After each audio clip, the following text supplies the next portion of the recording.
Once upon a time, the infamous rover Reynardo plundered the floating isles.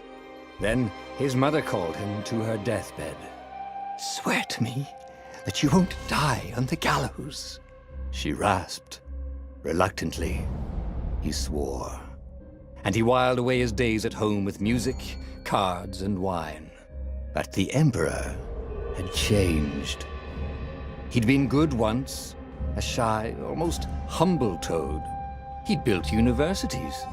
But then people started whispering about mass graves in the woods, midnight rituals, victims screaming. The Imperial Ravens would round up entire villages, and no one ever returned. The Ravens had come to Ubar scouting for ancient books said to be of great power. But the librarians had hidden the books, so they'd burnt the librarians. The citizens, outraged, had driven them off. The Ravens had come back with dropships. The kid had fled with one of those books. He was brave and dumb and wanted to join the rebellion. And Reynardo had promised his mother he'd protect him.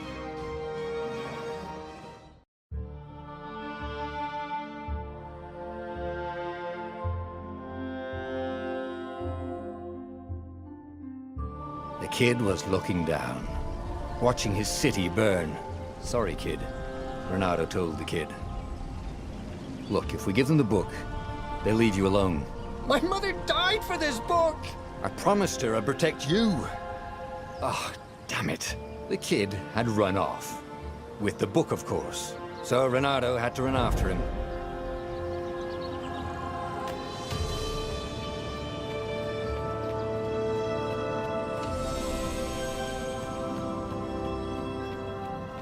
The two Ravens were staring at the kid like he was their dinner, which probably was what was in their tiny brains. "Hey," Reynardo said. They cocked their heads at him. "Pick on someone as ugly as you." Wait, that didn't come out right. "For the Emperor!" The Ravens cawed and rushed at him.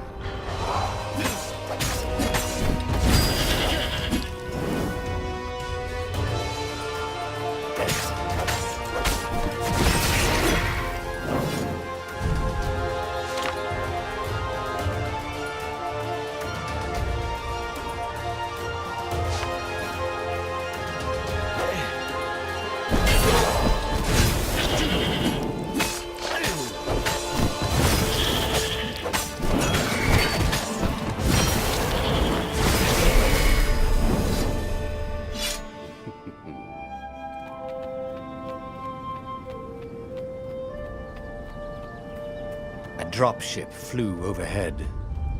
He hoped they hadn't noticed him. The kid.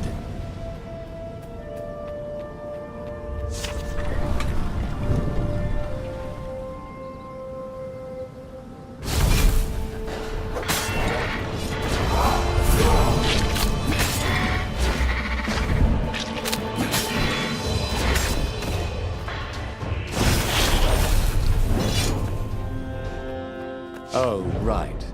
The Gate of Heroes. Someone's idea of a joke, making the skyship docks a gated community. You needed a hero's sword to open it. And the kid was on the other side of the gate. Who let you through? Promise me you'll take the book to the rebels, or I'm gonna steal your ship. I'm not taking that damn book anywhere, and neither are you. Try and stop me, laughed the kid. I bet you don't even have a hero sword. And with that, the kid hopped away. Had to hand it to the kid.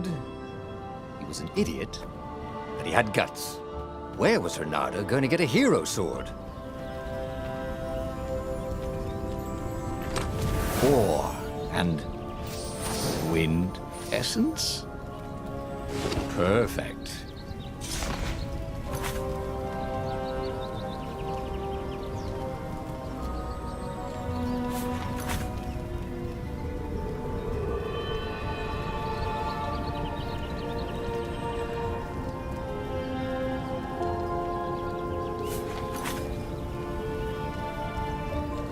Hero Sword, QED.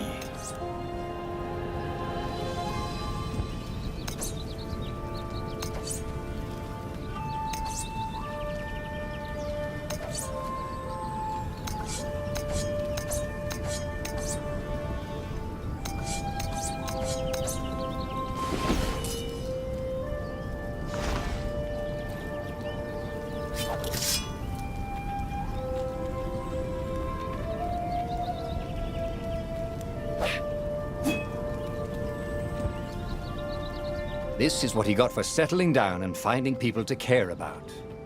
The kid's mum had been a swell cook, and she'd laughed at Renado's jokes, even when he didn't know he'd made one. And then the ravens had come to burn her. And she'd made him promise to protect the kid. But she never told him where the book was, just the kid. He came up to a ledge. It was too far to jump. There'd been a bridge here before, hadn't there? And there was Peter, giggling at him.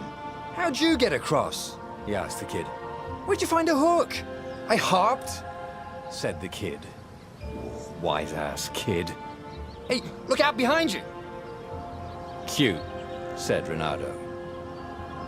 Oh, ravens.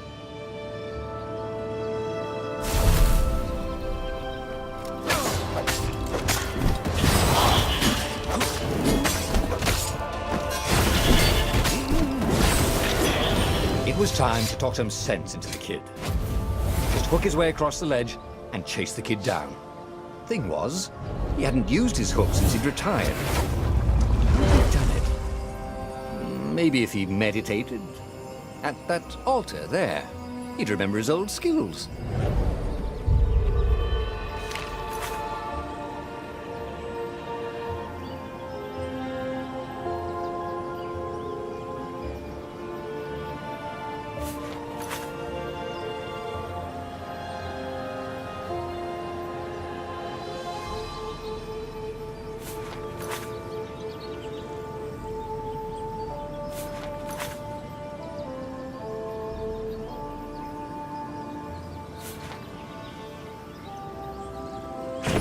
Was starting to come back to him. Something you never completely forgot, like how to freeze time when attacking. The more he fought, the more he'd probably remember.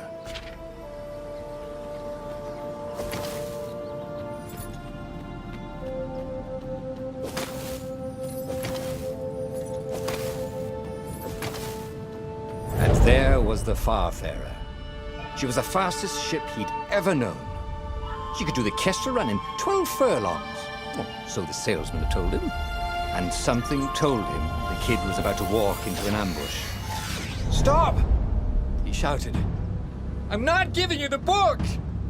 shouted the kid, and took off. "No! Peter!" But the kid ran for it, and a goggler nailed him with its ivy.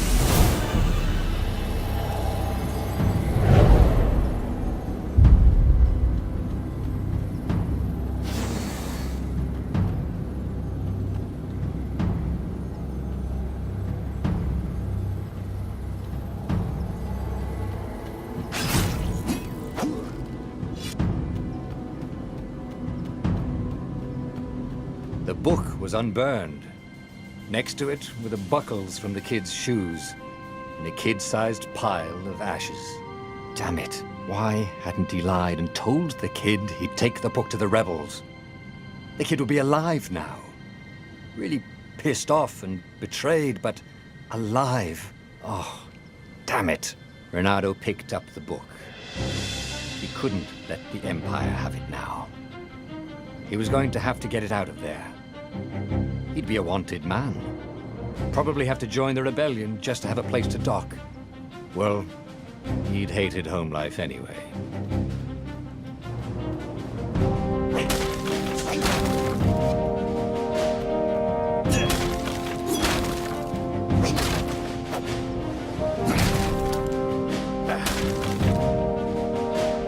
What was the big deal about this book anyway? Maybe he should open it and find out. All that had been years ago. How many?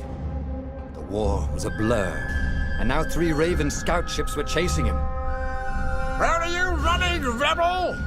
cawed the Raven captain over the loud hailer. Renato could see them cranking up their catapults. "Just going out for milk?" Renato yelled back. "Where can you run?" laughed the Raven horribly. Far behind him, another city was burning. The dark cloud above its island was thousands of Imperial ships. The fleet was doing a thorough job. Take us to the rebel base! I will spare your life! It cawed. The entire jury-rigged rebel fleet was only a few islands to the east. Beyond that were only the pillars of heaven, a sea of endless blood-colored tornadoes. The rebellion was out of time, unless Reynardo could bring a game-changer. Maybe he could. Reynardo had found out where he could find the pieces of the Sky Ripper, the legendary weapon that had exiled the lost gods. Surely a legendary weapon could win the final battle. On the other hand, his old friend Lapino had sent Reynardo a desperate message saying he had a brilliant scheme to save the rebellion. If Reynardo could only rescue him. Reynardo dived the Farfarer towards the abyss. As he felt the heat of the jet stream, the Raven ships peeled off, not stable enough to follow him down there. Now it was time to choose. Lapino or the Sky Ripper?